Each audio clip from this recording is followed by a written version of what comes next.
Pagpalang araw, kaibigan. Ito po ang inyong kaibigan kay Jesus. Minsan na naman, ito po ako.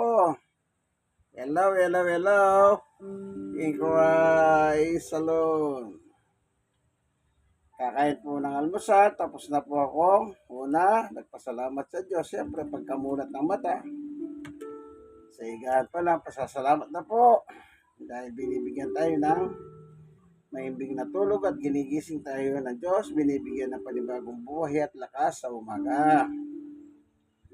Ano pa, nagtimpla na ako ng daily maintenance ko. Garlic water, luya with calamansi. Yan po ang aking daily maintenance araw-araw. Tapos na rin.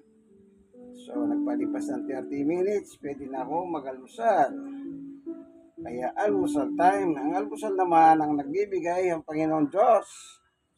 Ayon sa Panginoong Yesus sa Mateo 6:9, Ama namin nasa langit ka, in verse 11, bigyan mo kami ng aming kakanin araw-araw. Kaya lahat ng pagkain ng tao sa buong mundo, 24/7 ang Diyos ang provider. Kaya kung tawagin po siya, Father God. Of course, nandun yung salitang Father. Sa pamilya man, ang Father ang provider ng kanyang sambahayan. Like that. Okay? Ito, may pansit. Yan, nabili lang po dyan dahil marami nagtitinda sa amin. Diyan sa tabi-tabi. Pansit. Ito naman, tinapay sa mga nagtitinda ng tinapay bandar yan. Kaya, kukuha tayo ng 2 slice na lalagyan naman natin na siya ng palaman. Anong palaman natin? Yan. Meron po tayong pinapalaman na peanut butter. Ito po, peanut butter. Homemade, di ka nga. Kasi wala pong label ng company. No? At ano pa? Ito. Kape. Hindi po yung 3-in-1. Ito tinitimpla ito. Kape, tsaka gatas, tsaka asukal. Yan.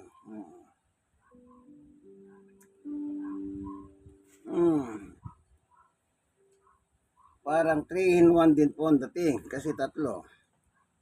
Kape, cream, asukal. Ito.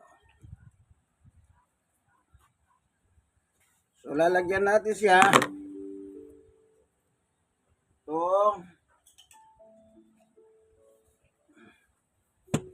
Pan.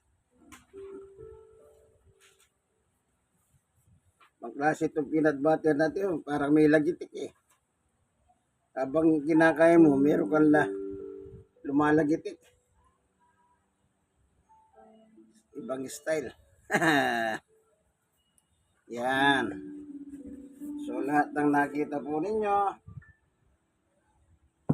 lahat yan, bigay ng ating Panginoon Diyos. Amen. God is good all the time. Sige, kain na po tayo ng almusal na binigay ng ating Panginoon Diyos. Amen.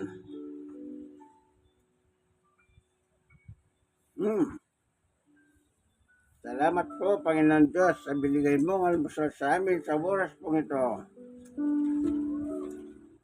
Palain mo po ito, kasakabalin mo sa aming kalakasan, katawan lupa. Sa ngalan ni Jesus. Amen.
Masarap. Kaya masarap po, bigay ng Diyos.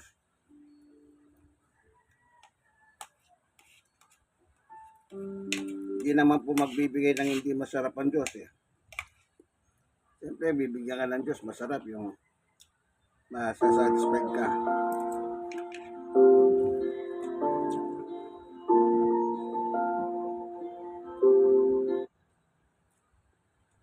Ganun po talaga ang Diyos. Yan ang katangian ng Diyos na bibigyan ka ng masisiyan ka. Tandaan niyo po yan. Ganyan po ang Panginoon Diyos. Ano yan?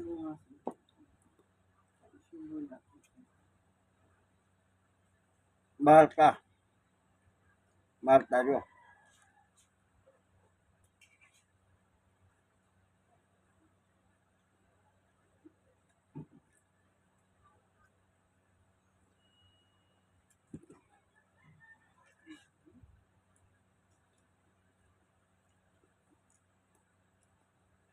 Perfect.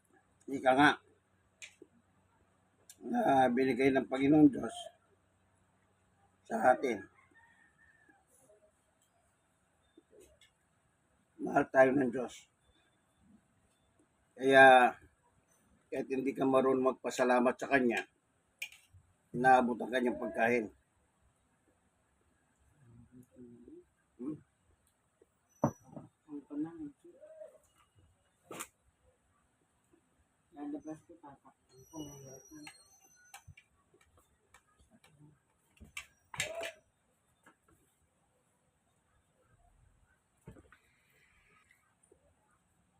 Ganon ang Diyos.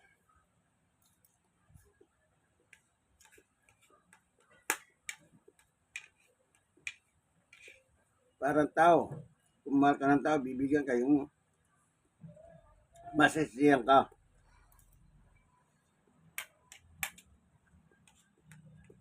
Okay? That is good. All the time.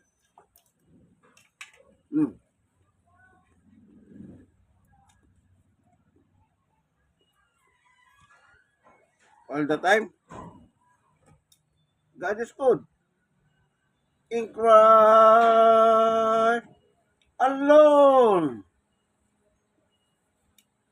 Siya po ang tagapagligtas. Wala nang iba.